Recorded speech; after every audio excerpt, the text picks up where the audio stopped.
Everyone, next up we're looking at the Open Science Award. This evening the Open Science Award is being presented by Dr. Fabiana Kubka, who I've had the pleasure of sitting next to this evening. Dr. Kubka is a respected neuroscientist at the University of Auckland, and she's an open science advocate. She's a chair on the advisory panel of Creative Commons Aotearoa New Zealand, and I'd like to welcome her to the stage. Welcome, Fabiana.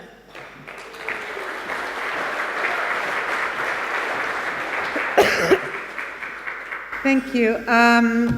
Something that many of you might not know, this is International Open Access Week, when scientists celebrate or reflect on our ability or lack thereof to actually share what we do.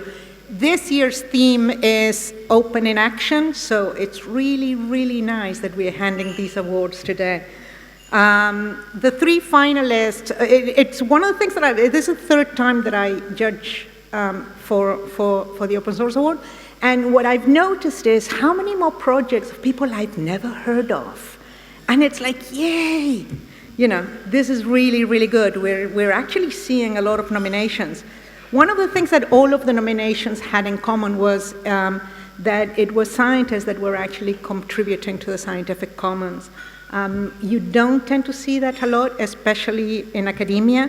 So kudos to all of the nominees. You've made our life really, really difficult, but we did have to come up with 3 finalists. And the theme this year was nature. You know, it's like we all went surfing in the open source sea of love. So there's 2 sea-related things. The first finalist, is Jared Kaibel, and I hope I'm pronouncing that correctly. He's developed a suite of open source tools that help look at the underwater habitat where fish live. The second finalist is Mark Costello, who's been involved with the production of a very large database of marine species, which is really, really cool. And the third finalist is the Cacophony Project, which is using open source to monitor the pests so that we can actually get rid of them, not because we want them, but quite the opposite. So the winner is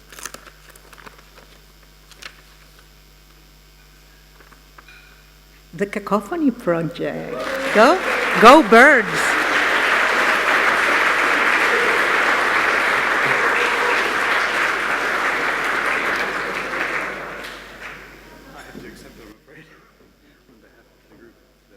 This is exactly what the Cacophony Project is trying to get rid, you know, it's like the invasive species that come and take the awards from other people. Thank you. It gets even funnier. I'm actually part of a musical duo called the Possum Brothers. It's complicated. Sorry, I apologize for being up here yet again, but sadly, the main drivers behind the Cacophony Project were not able to be here this evening because they were too busy studying possum erotica. So I just wanted to say that my role in the project, I've been involved in the project for a few years now, well, yeah, about 2 years now, and my role is to help coordinate the open source participation in the project. So I don't actually have much of a role relative to Grant Ryan and his son Cameron Ryan Pears, who unfortunately weren't unable to be here. But I can just say briefly that they are completely committed to the idea of this being an open source project for the good of New Zealand. And in fact, I don't know if people are aware of the Predator-Free New Zealand initiative that the government announced recently. They specifically mentioned the Cacophony Project in their announcement because as you might have seen in the notes here, Grant has worked out that the Cacophony Project has the potential to be 80,000 times more effective than any current pest control schemes that we have to date. And part of the way that it does it is the same way that people effectively catch fish using artificial lures rather than live bait.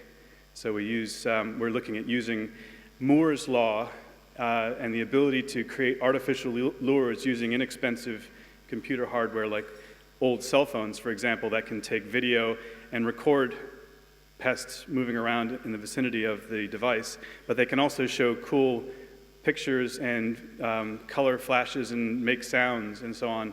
And it turns out that they are extremely effective at attracting all manner of mammalian pests, all of which in New Zealand are introduced and undesirable.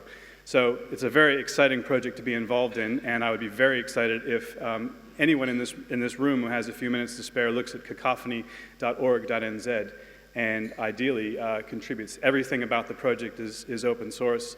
We're already working with a number of the big companies that are looking to develop mechanisms for dealing with pests. So we're sort of hoping to act as the nexus that draws them all together and convinces them to do the right thing by New Zealand ecosystems. So thanks very much.